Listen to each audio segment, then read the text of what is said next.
Miyamoto से training और क्योजिरो के साथ लड़के याइबा ने सीख लिया एक नई टेक्निक, जिस वजह से वो लोग निकल गए हैं ताकेशी के महल की ओर। पर क्या ताकेशी को हराना इतना ज्यादा आसान होगा? और क्या याइबा की ये नई टेक्निक ताकेशी को हराने के लिए काफी हो, या फिर उसे फिर से थंडर गॉड की खतरनाक पावर का इस्तेमाल करना पड़ेगा? तो चलिए देखते हैं आगे क्या होता। तब यहाँ पर याइबा और उसके साथी ताकेशी की तरफ बढ़ने लगते हैं और याइबा रास्ते में आने वाले सारे डीमंस को मार रहा होता है। पर तभी ताकेशी तक पहुँचने से पहले ही वहाँ पर एक ट्रैप एक्टिवेट हो जाता है, जिस वजह से याइबा और उसके साथी नीचे गिर जाते हैं और वो लोग अलग अलग होके 3 अलग अलग जगह पर पहुँच जाते हैं। तब यहाँ याइबा को कुछ समझ नहीं आ रहा होता और साइका भी पानी में गिरने की वजह से जाग नहीं रही होती। तब कुकुम्बर याइबा को साइका को सीपीआर देने के लिए कहता है, पर याइबा को तो इस बारे में पता ही नहीं होता। तब कुकुम्बर याइबा को समझाता है कि उसे साइका के मुंह में हवा को ब्लो करना पड़ेगा, जिस वजह से याइबा शर्माने लगता है। तब याइबा हिम्मत करके साइका के करीब चला जाता है, पर तभी साइका अपने मुंह से पानी निकाल के याइबा के मुंह पर फेंक देती है और होश में आते ही याइबा को मारना स्टार्ट कर देती है, क्योंकि उसे लग रहा होता है कि याइबा उसे किस करना चाह रहा होता है। तभी उन्हें वहाँ पर किसी के होने का एहसास होता है, पर उन्हें वहाँ पर कोई दिखाई नहीं देता।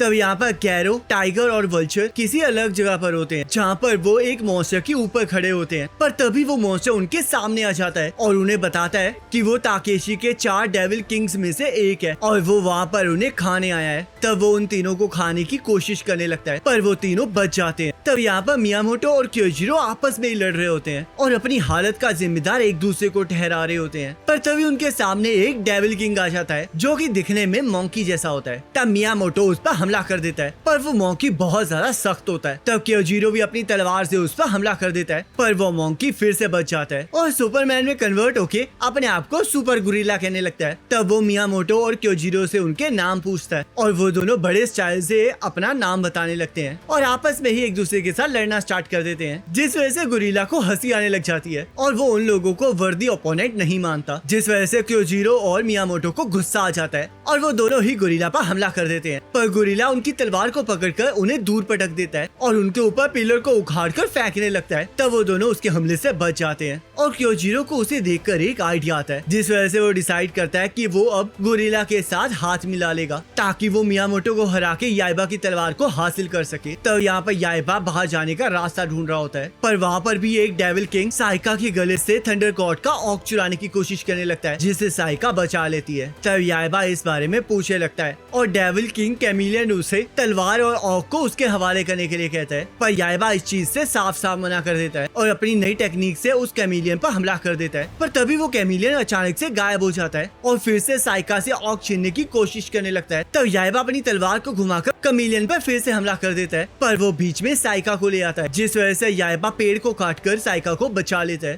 पर वो कैमिलियन फिर से गायब हो जाता है। तब याइबा अपनी सेंस करने वाली टेक्निक का यूज करके उस कैमिलियन की प्रेजेंस को ढूंढ निकालता है, पर वो जैसे उस पर हमला करता है वैसे उसे एहसास हो जाता है कि वो बस एक धोखा है। तब कैमिलियन फिर से याइबा पर हमला कर देता है, पर याइबा उसके हमले से बच जाता है। तब कुकुम्बर को एक आइडिया आता है, जिस वजह से हम देखते हैं याइबा और उसके साथी छुप जाते हैं और कैमिलियन उन्हें ढूंढने लगता है। तब कैमिलियन को याइबा के द्वारा बिछाया हुआ ट्रैप दिखाई देता है, जिस वजह से वो उससे दूर ही रहता है। पर तभी उसे एक बटरफ्लाई दिखाई देती है, जिसे खाने से वो अपने आप को रोक नहीं पाता और जैसे अपनी जीभ से उसे बटरफ्लाई को पकड़ता है वैसे ही याइबा उसकी जीभ को पकड़ लेता है और अपनी तरफ खींच लेता है। तब साइका याइबा और कैमिलियन को एक बोरी में बंद कर देती है, जिसके अंदर याइबा कैमिलियन को धोना स्टार्ट कर देता है। पर जैसे ही साइका उस बोरी को खोलती है वैसे ही वो देखती है कि वहाँ पर तो 2 याइबाज हैं, जो कि बिल्कुल सेम एक्टिंग कर रहे होते हैं और उनकी तलवारबाजी का स्टाइल भी बिल्कुल सेम होता है। तब साइका उससे मैथ का एक सवाल पूछती है, जिसका जवाब कैमिलियन बिल्कुल सही दे देता है, पर याइबा उस सवाल का जवाब नहीं दे पाता, जिस वजह से साइका को पता लग जाता है कि असली याइबा कौन है। तब कैमिलियन अपने असली रूप में आके थंडर गॉड के ऑक को लेकर वहाँ से भागने लगता है, पर कुकुम्बर याइबा को उसे उसकी तरफ फेंकने के लिए कहता है। तब कुकुम्बर कैमिलियन की जीभ को पेड़ के साथ अटका देता है, जिससे कि याइबा उसके करीब पहुंच जाता है और अपनी लाइटनिंग टेक्निक का यूज करके उसे हरा देता है। तब साइका को बाकी सबकी भी चिंता होने लगती है, जिस वजह से वो लोग उन्हें ढूंढने का डिसाइड करते हैं। तब यहाँ पर मियामोटो अकेले ही उस गोरिल्ला के साथ लड़ रहा होता है और उसके ऊपर एक पिलर को काट कर फेंक देता है, पर उस गोरिल्ला को फिर भी कुछ नहीं होता और वो पिलर को तोड़कर फिर से लड़ने के लिए तैयार हो जाता है। तब क्योजिरो हंसते हुए उस गोरिल्ला की साइड हो जाता है और मियामोटो को बताता है कि वो असल में थंडर गॉड की तलवार को हासिल करने करने आया था ताकि वो जापान का ग्रेटेस्ट स्वॉर्ड्समैन बन सके। तब मियामोटो क्योजिरो को डांटने लगता है और उसे कहने लगता है कि वो ऐसी चीप ट्रिक्स का यूज करके जापान का ग्रेटेस्ट स्वॉर्ड्समैन नहीं बन सकता। तब क्योजिरो उसे चुप रहने के लिए कहता है क्योंकि मियामोटो खुद भी ऐसी चीप ट्रिक्स को करके फेमस हुआ होता है। तो क्योजिरो मियामोटो के साथ लड़ना स्टार्ट कर देता है, जिसे देखकर गोरिल्ला को भी मजा आने लगता है और वो भी क्योजिरो का साथ देने लगता है। और तब गोरिल्ला और क्योजिरो मिलकर जैसे ही मियामोटो पर हमला करने लगते हैं, वैसे ही क्योजिरो गलती से गोरिल्ला के ऊपर अपनी तलवार से हमला कर देता है, जिस वजह से गोरिल्ला नीचे गिर जाता है। और क्योजिरो सिचुएशन को अपने फेवर में करने के लिए फिर से मियामोटो की साइड हो जाता है और उसे गोरिल्ला पर हमला करने के लिए कहता है, जिससे कि वो लोग उस गोरिल्ला को हरा देते हैं। तो क्योजिरो मियामोटो को समझाता है कि ये सब कुछ उसका प्लान था, जिस वजह से मियामोटो उस पर विश्वास कर लेता है। पर तभी वो लोग देखते हैं कि वो गोरिल्ला बहुत ज्यादा खतरनाक गोरिल्ला में कन्वर्ट हो चुका है, जिस वजह से वो बहुत ज्यादा डर जाते हैं। तब यहाँ पर वो मछली गैरो, टाइगर और वल्चर को खाने की कोशिश कर रही होती है और आखिर में टाइगर को खाने में कामयाब हो जाती है। पर वो टाइगर अंदर से उसे खाना स्टार्ट कर देता है, जिस वजह से वो उसे बाहर फेंक देती है। तब टाइगर गलती से उस मछली की लालटेन छीन लेता है, जिस वजह से वो गुस्से में उन पर हमला कर देती है। पर तभी वो गोरिल्ला दीवार को तोड़ते हुए वहाँ पर आ जाता है और याइबा अपनी लाइटनिंग टेक्निक से उस फिश को हरा देता है। तब हमें पता चलता है कि वो गोरिल्ला मियामोटो और क्योजिरो का पीछा करते हुए याइबा के पास पहुंच गया था। और क्योंकि याइबा ने जंगल में ट्रेनिंग की हुई थी, तो उसे गोरिल्ला के साथ बात करना आता था, जिस वजह से उसे पता लग जाता है कि वो बस गोरिल्ला अपने घर जाना चाहता है और याइबा उसकी मदद के बदले में उसे उनकी मदद करने के लिए कहता है, जिस वजह से वो लोग वहाँ तक पहुँच गए होते हैं। तब याइबा उस गोरिल्ला को बाहर का रास्ता दिखा देता है और यहाँ ताकेशी चौथे डेविल किंग स्पाइडर को याइबा के साथ लड़ने भेज देता है। तब स्पाइडर पावर रेंजर्स की तरह अपने मेगा जॉर्ड में घुस जाता है। तब यहाँ याइबा ये सोच के बहुत ज्यादा खुश हो रहा होता है कि अब सिर्फ एक ही डेविल किंग बचा है। पर तभी वो गलती से एक ट्रैप को एक्टिवेट कर देता है, जिस वजह से वो लोग एक जगह पर बंद होने लगते हैं। तब वो लोग भागना स्टार्ट कर देते हैं, पर साइका से भागा ही नहीं जा रहा होता, जिस वजह से याइबा उसे उठाकर भागने लगता है। पर ट्रैप से बचते हुए साइका थंडर गॉड के ऑक को पीछे ही छोड़ देती है, जिस वजह से याइबा उसे वापस लेने जाने लगता है और वो दरवाजा बंद हो जाता है। तब याइबा साइका को चिढ़ाने के लिए ऐसे दिखाता है जैसे कि उसका हाथ कट चुका हो और साइका इस चीज के लिए याइबा को बहुत मारने लगती है। तब स्पाइडर अपने मेगाजॉर्ड में बैठकर वहाँ पर आ जाता है और जैसे ही अपने मेगाजॉर्ड से बाहर आता है, वैसे ही याइबा उस पर हमला कर देता है, जिस वजह से वो डर के मारे फिर से मेगाजॉर्ड के अंदर घुस जाता है और गोल गोल घूमते हुए याइबा और उसके साथियों पर हमला कर देता है। तब याइबा और उसके साथी उसके हमले से बचते हुए छत पर पहुंच जाते हैं, जहाँ पर वो अपनी पीठ पे लगी हुई कीलों से उन पर हमला कर देता है। पर क्योजिरो याइबा को बचा लेता है। तब स्पाइडर का मेगाजॉर्ड उन कीलों की वजह से उल्टा हो जाता है, जिस वजह से याइबा उसे काटने के लिए तैयार हो जाता है। पर तभी वो मेगाजॉर्ड एक बड़े से स्पाइडर में कन्वर्ट हो जाता है और अपने 8 पैरों से याइबा को कुचलने की कोशिश करने लगता है। तब याइबा अलग अलग जगह पर कूदते हुए उसके पैरों को उलझा देता है और उसे एक लात मार के बिल्डिंग से नीचे फेंक देता है, जिस वजह से ताकेशी याइबा के साथ लड़ने के लिए उसके सामने आ जाता है। और इसी के साथ ये एपिसोड खत्म हो जाता है। अब नेक्स्ट एपिसोड का लिंक आपके स्क्रीन पर आ रहा होगा, उस पर क्लिक करके अगले एपिसोड को देख सकते हो।